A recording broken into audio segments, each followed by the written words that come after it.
You know those stories that start off with, "I swear I didn't mean for this to happen"? Yeah, this is one of those. Except I really didn't mean for it to happen. And I definitely didn't think the guy the first matched with on a random Thursday night would end up being the one person I should never get involved with. But let's rewind. It was around 10:45 p.m. and I'd just gotten home from a terrible date. One of those boring, silent meal, zero chemistry dates that makes you regret putting on real pants. I peeled off my shoes, poured a glass of wine, and flopped onto my couch. Out of frustration and maybe a little loneliness, I opened the app. You know the one. Swipe. Nope. Swipe. Nope.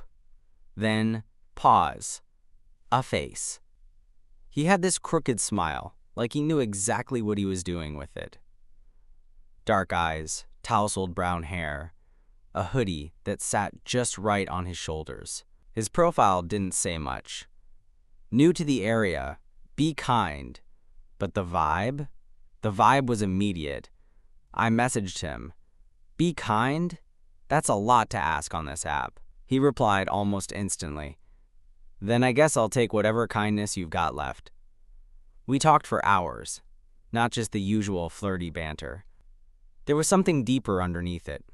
He was smart, quick, charming in a slightly offbeat way. His name was Owen, 24, studying something in grad school, though he didn't say what. Said he was just staying with family for a bit. At one point, I caught myself grinning like an idiot. "You want to meet?" he finally asked. I hesitated.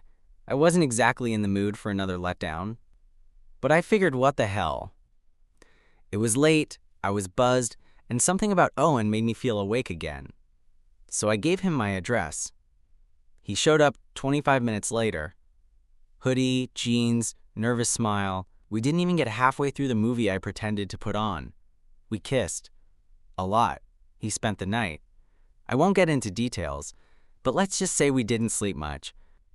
In the morning, he was still there. Still smiling, still stealing the corner of my blanket and making fun of the coffee I brewed. He kissed me on the cheek before leaving and said, "Let's do this again sometime." And I wanted to, more than I expected. Tuesday rolled around like clockwork. Therapy day. I'd been seeing Dr. H for about 6 months. We mostly talked about my tendency to self-sabotage when things felt good. Relationships, career, everything. I liked him. He had this calm presence, like he'd seen every flavor of mess and didn't flinch at any of it. So he asked after I settled into the couch, "How was your week?" I smiled. "Actually, kind of unexpectedly good." His eyes twinkled like he could tell there was a story behind that. "Met someone," I added. "Oh, yeah. Hookup app, of all things. But he's different." Dr. H nodded thoughtfully. "What felt different?" "I don't know. He's funny, real, the kind of person who makes you forget to check your phone." Dr. H scribbled something. "That's a good feeling. What's his name?" And for some reason, I don't know why, I didn't say it. I just shrugged, still figuring him out. The session went on. Normal stuff. But right before I left, something caught my eye. A photo on Dr. H's bookshelf. It hadn't been there before. It was a candid shot taken at what looked like a park. Him standing next to a younger guy, both of them grinning at the camera, arms slung around the other's shoulder. The younger guy had dark eyes, tousled brown hair, the same hoodie. My stomach dropped. No, it couldn't be. It had to be someone else. But the second I got home, I pulled up Owen's profile picture. It was him. I stared at my screen, my brain trying to make sense of what I already knew was true. Owen was my therapist's son. And I'd already slept with him. I didn't move for a solid 5 minutes. Just sat there, my phone in one hand, staring at Owen's picture like maybe if I blinked hard enough, it would morph into someone else. Anyone else. But no. Same smirk. Same hoodie, same guy who'd spent the night in my bed 3 nights ago and kissed my collarbone like he meant it. I dropped my phone on the couch and let out this guttural sound, somewhere between a groan and a laugh. Because what else do you do when you realize you've been close with your therapist's son? It felt like the plot of a really bad adult video parody. Or a therapy meme gone too far. I paced the apartment for half an hour, made coffee I didn't drink, replayed every moment of our night together, his voice, his laugh, the way he'd touched the back of my neck when he thought I was falling asleep. It had all felt so real. And now, I had no idea what the hell to feel. My phone buzzed. Owen, still thinking about you. No pressure or anything. Just, yeah, thought I'd say it. Of course he'd pick now, to be sweet. I stared at the message for a long time before I replied. Me. Hey, can I ask something kind of random? He responded almost immediately. Owen. Shoot. Me. What does your dad do? 3 dots. Then nothing. Then more dots. Owen. Therapist? Why? That was it. That was the moment my stomach fully turned on me. Me. What's his name? I sat there, heart pounding, watching the screen like it might explode. A full minute passed before his reply popped up. Owen. You okay? Me. Just tell me his name, Owen. Another pause.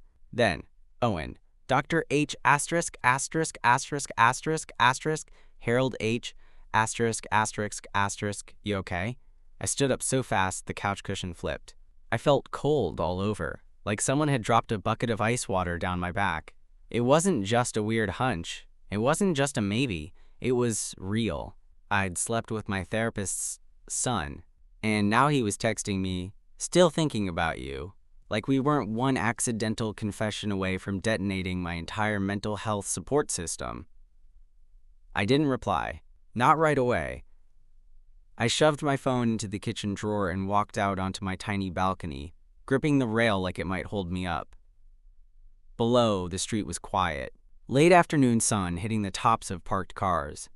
Some guy walking his golden retriever. It was all so normal. Too normal for what was happening in my head. What the hell was I supposed to do? Tell Dr. H, quit therapy, tell Owen, keep seeing him, and pretend it wasn't completely and ethically catastrophic? All the scenarios felt like different levels of disaster. By the time I checked my phone again, Owen had sent another message.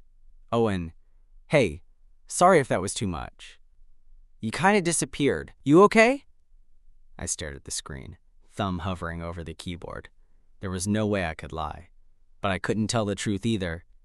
Not yet. Me. Yeah, just had a weird moment. Nothing you did. He sent back a heart emoji. I wanted to scream. That night, I didn't sleep. I laid in bed, staring at the ceiling, imagining every outcome. If I stopped seeing Dr. H, would he know why? Would Owen figure it out eventually and confront me? Or worse, what if I kept seeing both of them, pretending nothing had changed, just to keep this fragile thing with Owen going? I didn't know what kind of thing it even was yet. By morning, I still hadn't made a decision, but I knew I couldn't sit on it forever. Eventually, something would give. I went to work, distracted as hell. One of my coworkers asked if I was hungover. I said yes because that was easier than explaining, I slept with my therapist's son, and now I don't know how to exist. Owen texted again around lunch. Owen, want to come over tonight? It felt so simple. So tempting.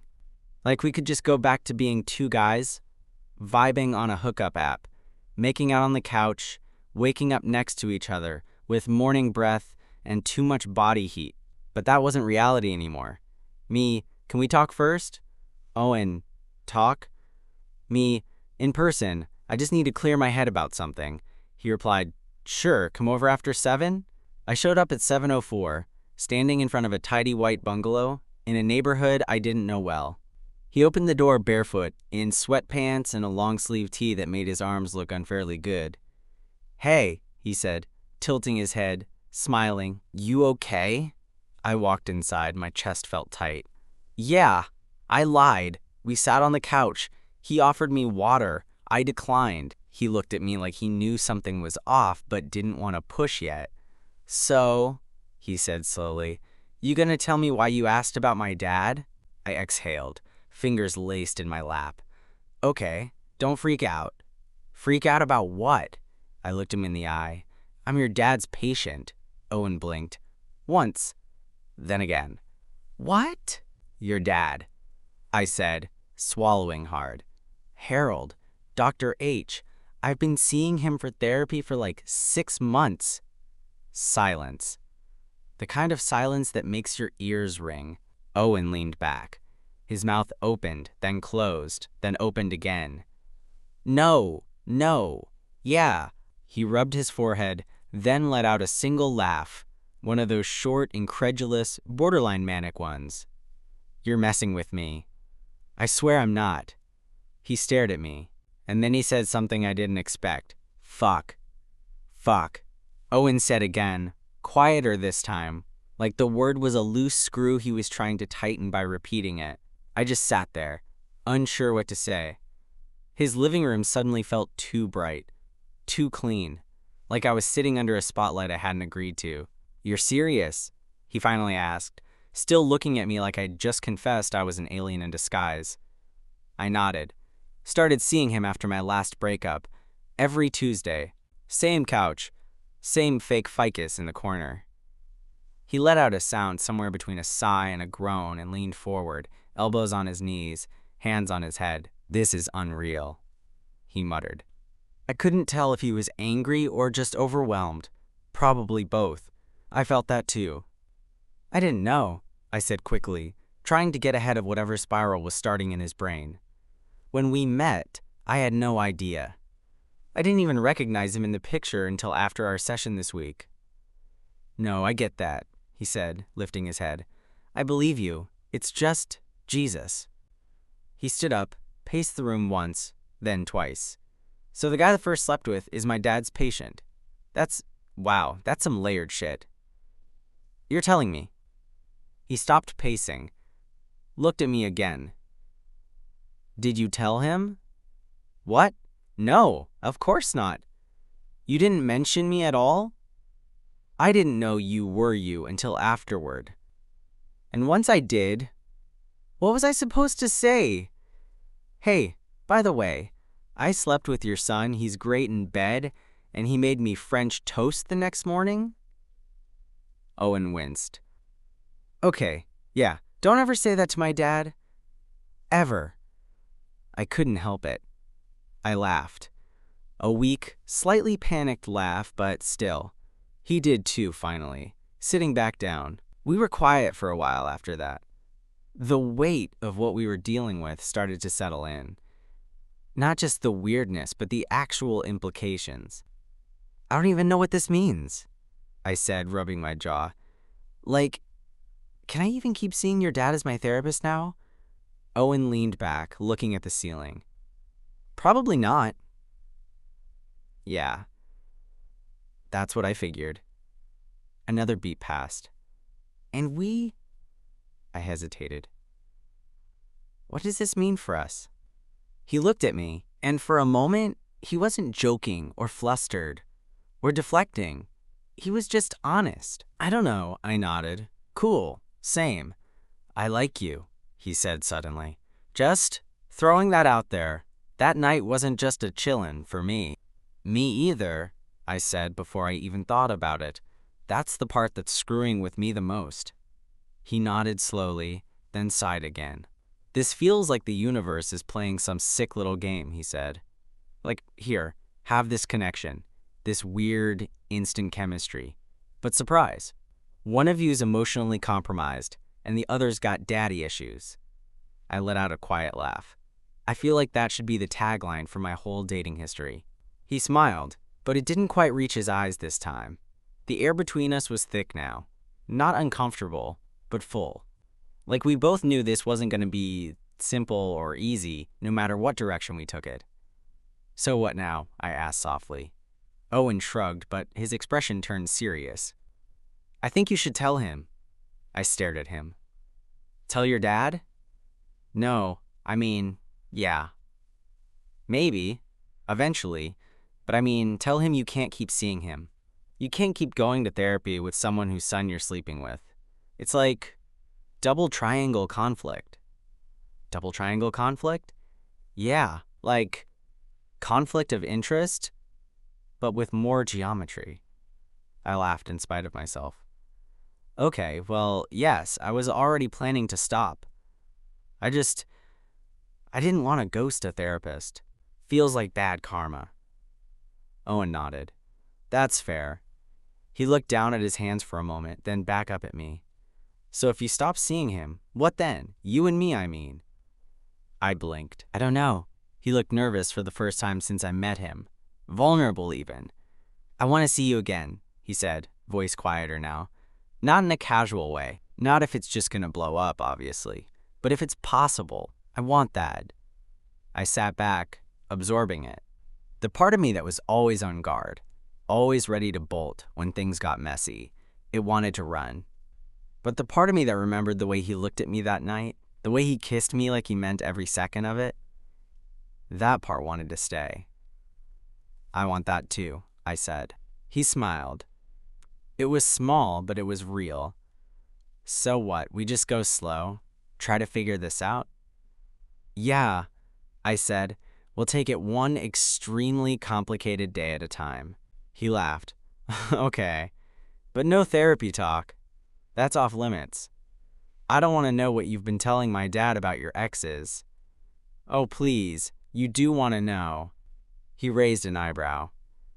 I really don't, I smirked. Too bad. You're already part of the story now. He rolled his eyes, but he was smiling again. We sat there for a while, not doing anything, just letting it all settle. And somehow, despite the chaos, despite the sheer absurdity of it all, it felt okay. For the first time that day, I didn't feel like I needed to fix it all at once. It didn't have to be perfect. It just had to be honest. And maybe, just maybe, that was enough to start with. I officially ended therapy that Thursday. I didn't go into detail. I just told Dr. H I needed to pause for a while, and that I appreciated everything he'd helped me work through. He nodded like he understood. He probably thought I was ghosting him because of some emotional breakthrough, or maybe a retreat into avoidant behavior, which in a way wasn't entirely wrong. But he had no idea I'd spent the previous weekend with his son's head in my lap watching bad indie horror films. After that awkwardly formal email exchange, I expected a wave of panic to hit me. Ending therapy in the middle of a chaotic life moment usually came with some inner collapse. But weirdly, it didn't. Things with Owen had steadied, not in a storybook kind of way. There were no grand declarations, no romantic playlists or matching toothbrushes, but we kept talking, texting, seeing each other a couple times a week. It felt new, but grounded. Messy, but in a way that felt manageable. He invited me over again the next weekend, and this time, it wasn't about closeness. We cooked pasta, argued over the best dipping bread. He made me watch an anime he was obsessed with, and I made fun of the dub voices until he threw a pillow at me. There was something refreshingly simple about it, even if everything around it was tangled. That night, while we were brushing our teeth in the same cramped bathroom, me leaning over the sink, him sitting on the edge of the tub like some casual domestic gremlin, he said, "So, I'm assuming my dad still doesn't know?" I spat and rinsed. "No, I haven't told him. And I don't think I will." He tilted his head. "You sure? I mean, I wouldn't want to keep secrets if it was me." I wiped my mouth and looked at him in the mirror. If I ever go back to therapy, it's not going to be with him. And at this point, telling him feels more about easing my guilt than actually helping anyone. What's the point? He thought about that for a second, then nodded. Fair. Pause. But still, imagine the chaos. Please don't. No, really. Imagine sitting across from him like, "So about your son's oral skills." I smacked him with a towel. Okay. He laughed, holding up his hands in surrender. "I'll stop." That moment summed us up perfectly. We were navigating a minefield, parental boundaries, emotional history, professional ethics, but doing it with jokes and late-night dinners. And that one time, he made me try to do yoga on his living room rug, and and I pulled something in my back. It was the most unexpected, non-casual thing I'd ever fallen into. Still, I couldn't ignore the undercurrent of unease that bubbled up every time someone asked about therapy. Or worse, when Owen mentioned his dad casually in conversation, like, oh, he's doing this mindfulness seminar next week. Or, he's got this weird thing with organizing books by spine color now. Each time I'd smile and nod, acting like I'd never been in that office. Like I didn't know the exact sound the doorknob made when it clicked shut. Like I hadn't sat across from his father and talked about my deepest insecurities, unknowingly foreshadowing sleeping with the man's son. It was hard to compartmentalize. I tried, but memories have a way of refusing to stay in their assigned boxes. Then, about a month into this maybe relationship, something happened that made all of it snap back into the spotlight. Owen invited me to his friend's birthday party. A small thing. Just 8 or 9 people in someone's apartment. He was excited about it, which was rare. He wasn't the most social guy, and he'd warned me in advance, these are my weird high school friends. If they start talking about Dungeons and Dragons, I'm leaving with you. I agreed. So we went. And everything was going fine. His friends were cool, the vibe was chill, and there was decent wine. I even held my own during a heated debate about whether a hot dog was a sandwich. It is. Owen strongly disagrees. Then one of his friends, a girl named Leah, pulled me aside in the kitchen. So, you and Owen? She said, handing me a plastic cup of sangria. I nodded. Yeah, kind of recent, but it's been good, she smiled. He really likes you. Haven't seen him this calm in a while. I didn't know what to say to that, so I just said, that's good to hear. She looked at me for a beat longer than expected, like she was reading something in my face. Then, suddenly, she leaned in and said, quietly, you know his dad's a therapist, right? Yeah, I said slowly, heart ticking up just slightly. He's super private about it, she said. But if you ever do meet him, fair warning, he's intense, like stare into your soul intense. I gave a tight smile. Good to know. She sipped her drink. I think it kind of messed Owen up, honestly. Like growing up with that energy in the house. I wasn't sure how to respond to that either. Later, when we were walking back to his place, I asked him, is it weird having a therapist as a dad?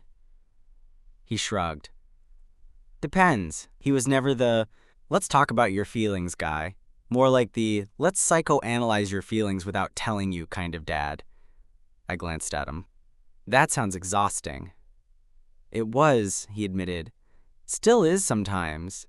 But he means well. He just sees people like puzzles. Including me. I didn't say it out loud, but I wondered how many times I had been part of that puzzle too. How many things Dr. H had put together about me, never knowing I was involved with his son. Owen looked over. Why do you ask? No reason, I said quickly. But I was lying. Because a seed had been planted that night, and it was already taking root. There were truths I hadn't told. And the longer I waited, the more explosive it would be when everything finally came out. The lie didn't grow louder. It just settled deeper. Quiet, like a fog that never lifted. I told myself it wasn't a real lie. I wasn't actively deceiving Owen, right? I had ended therapy with his dad. I wasn't dragging anyone along for some twisted two-way emotional game. No boundaries were being crossed anymore. On paper, I was in the clear, but that didn't stop the guilt from creeping in every time Owen talked about his dad like he was just some ordinary person. An occasional annoyance, an overprotective parent, a dad with a weird obsession for labeling leftovers in the fridge. Because to me, Dr. H wasn't just dad. He was the man who knew how I had lost my virginity. He knew what I really thought about love. He knew about my compulsive overthinking, my weird relationship with my body, the details I'd never even told my closest friends. I trusted him with the messy parts of myself. And now, I was dating his son. The dissonance never left me alone. Still, things with Owen kept moving forward. I met more of his friends. We went grocery shopping together one Sunday and argued about the proper way to stack yogurt in a fridge. I started leaving a toothbrush at his place. He started leaving his hoodie at mine. We weren't saying it out loud, but we were becoming something. Then, in early November, it happened. I was at Owen's place, half asleep on his couch while he played some new indie game on his Switch, when his phone lit up with a FaceTime call. He glanced at it, groaned, then looked at me. "It's my dad," he said. I tried to keep my expression neutral. "You can take it." He hesitated, then answered. "Hey," I could hear the voice on the other end, low and calm, even through the tinny speaker. "Owen, how's your day?" "Fine, just hanging out." "Who with?" There was a pause. Then Owen turned the screen a bit, pointed it at me. "This is Aiden. I've told you about him." My heart stopped. I was suddenly very aware of how I looked. Hoodie, blanket over my legs, pillow lines creasing my face from the nap I'd taken 20 minutes ago. I gave a small wave. Dr. H's face filled half the screen. For a split second, his expression flickered. Nothing overt. Just this tiny shift, like someone stepping down one mental staircase and landing on a different one entirely. Then he smiled politely. "Nice to meet you, Aiden." "Yeah, you too." I managed. "I didn't realize Owen had company," he said, more to his son than to me. Owen shrugged. "We've been seeing each other for a while now. Just hanging out." Dr. H nodded slowly. "That's good. I'm glad to see you smiling." The call lasted maybe 3 minutes. Small talk. Mutual awkwardness.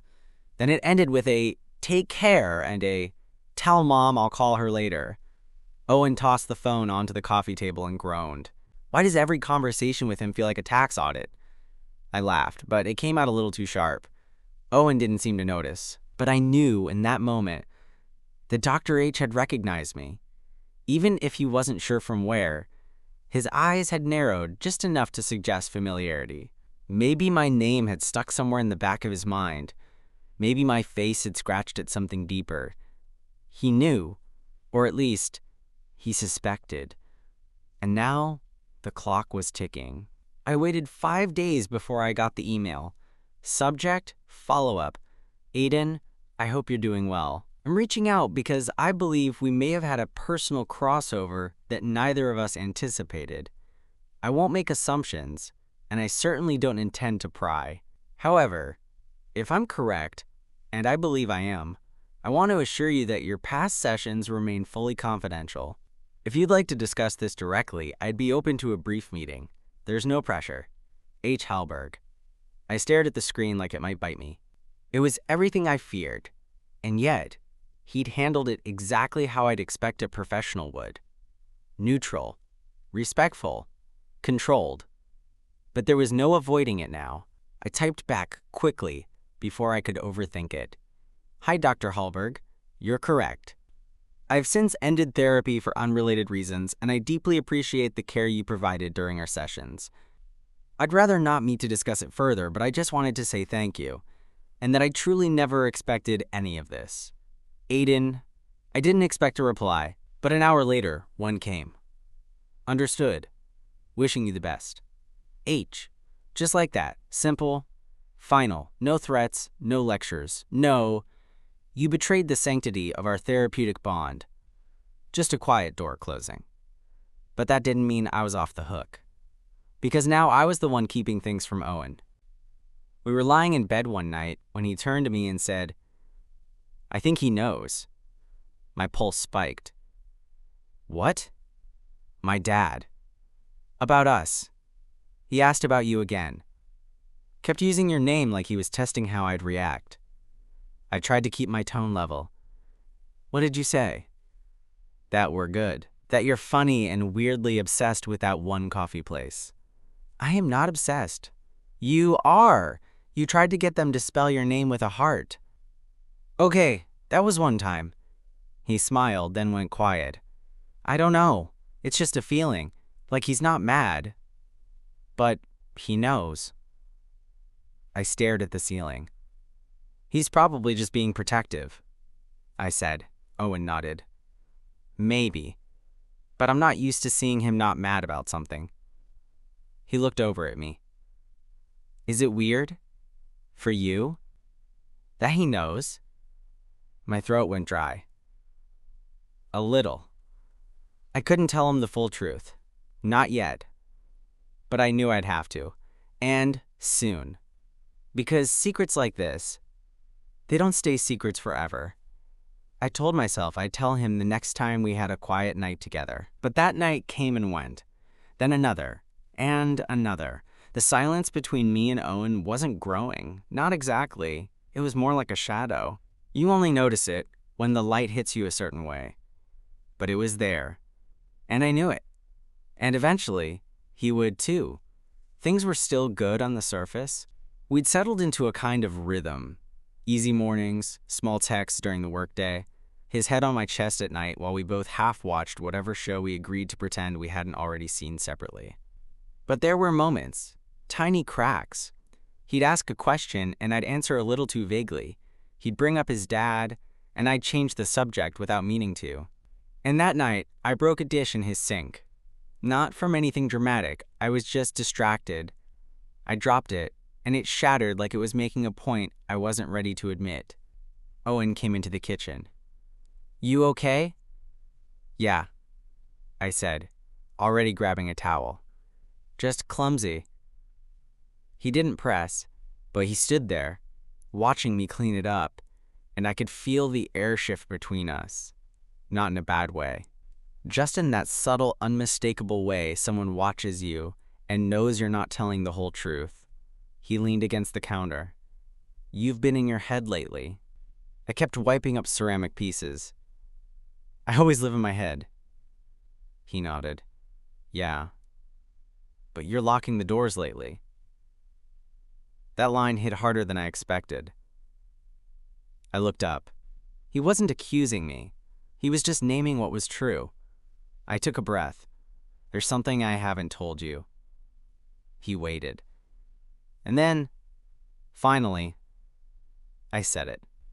"I used to be your dad's patient." Silence. It landed with a weight that pressed into every part of the room.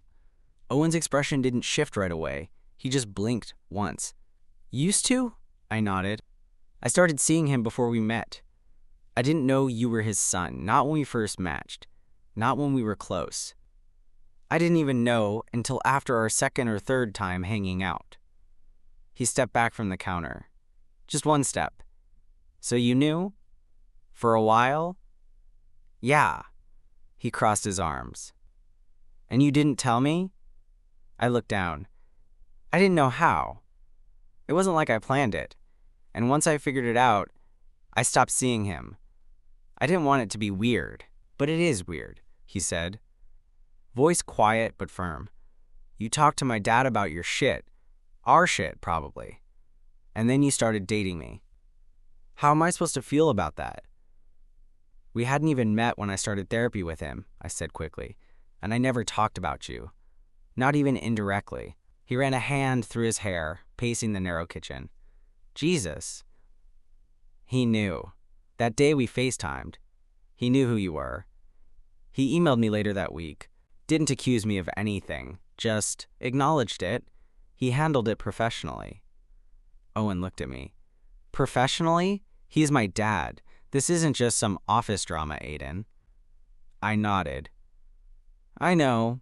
I do. And I should have told you sooner. That's on me."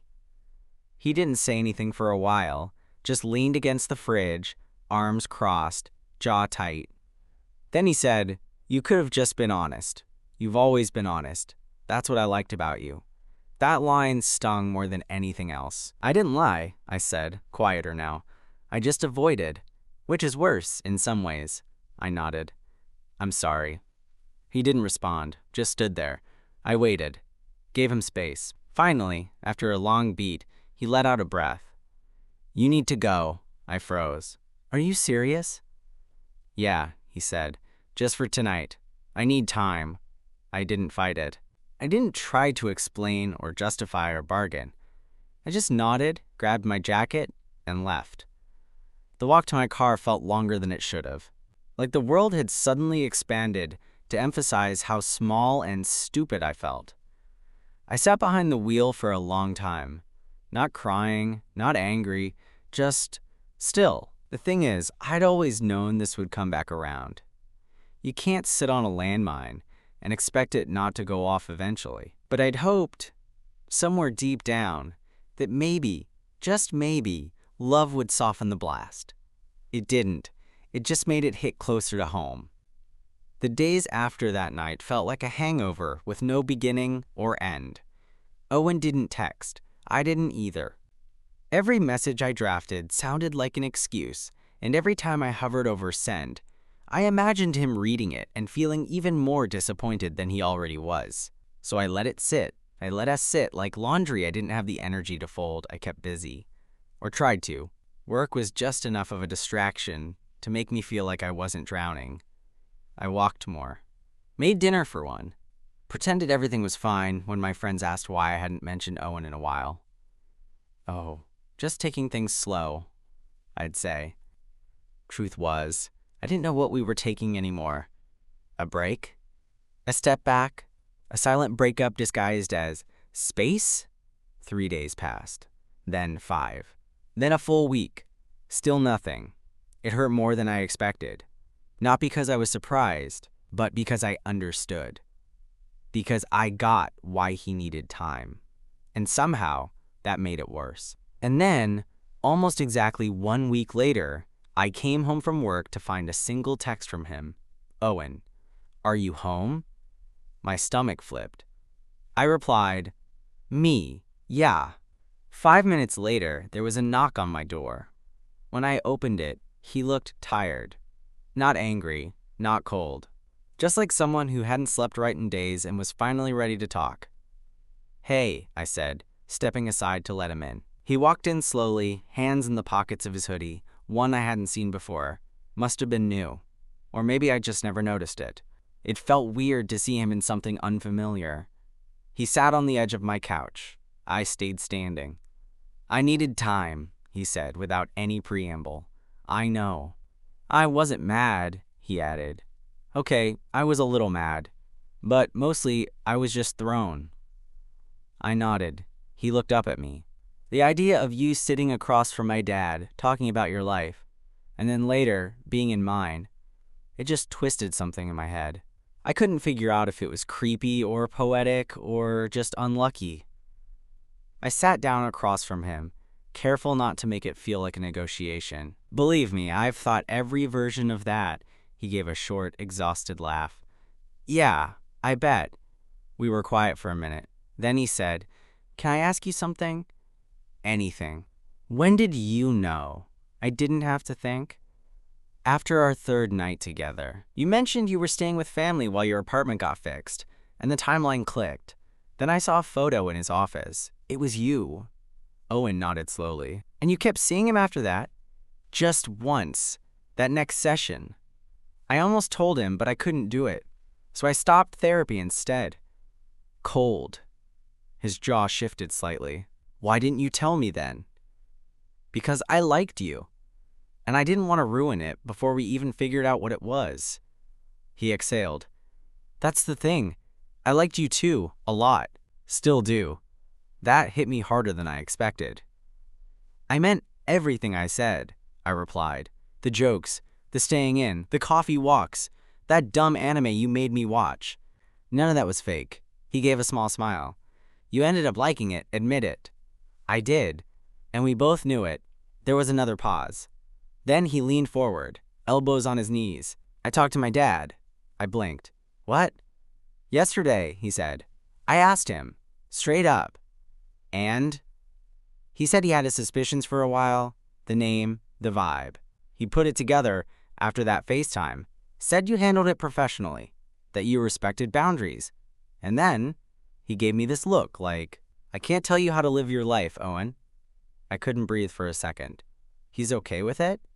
I don't know if okay is the word, Owen said, but he's not stopping me, and he's not judging you, which, coming from him, is pretty much a blessing. I leaned back, letting that settle. So what now? I asked quietly. He looked at me for a long moment, and then, finally, he got up and crossed the room, sat beside me, close enough that our knees touched. I think, he said, we stopped pretending this was a mistake. I swallowed. You sure? No, he said honestly.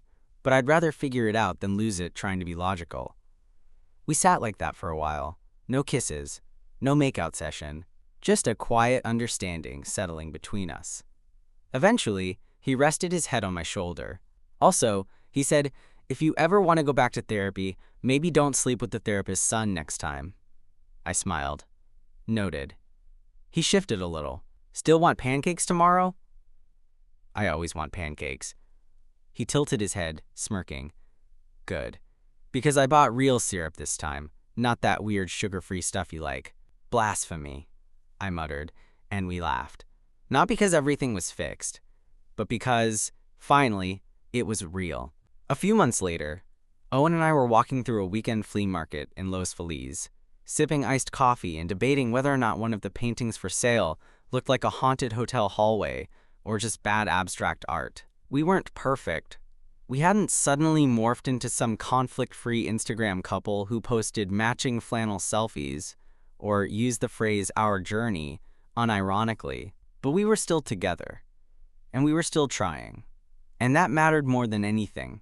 After the whole "your dad was my therapist" situation detonated, things could have gone sideways in 100 different ways.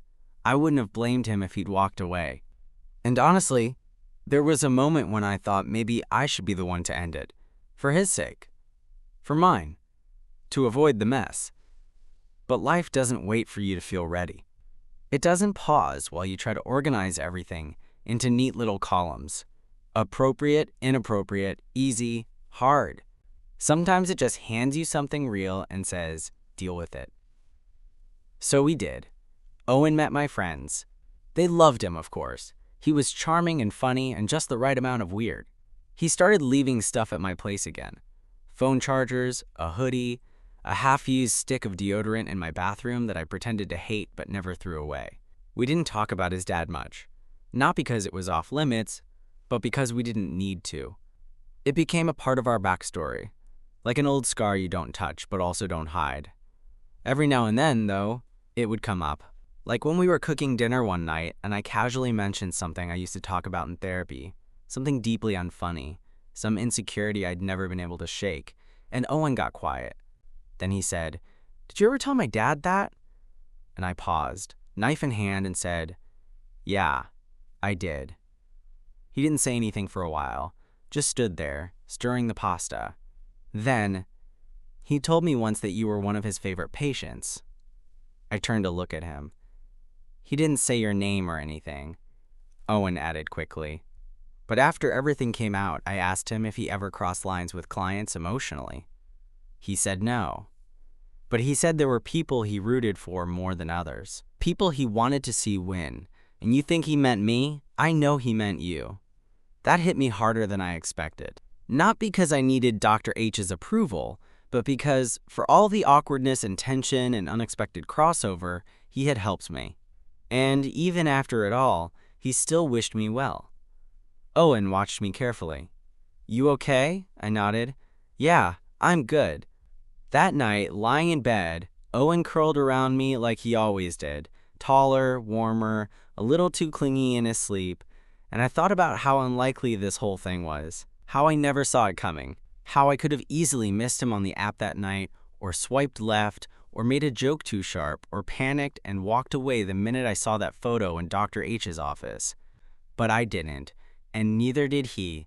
The world didn't need to understand us. Hell, we barely understood us sometimes. But we'd built something honest out of something complicated, and that counted for more than any rulebook ever could.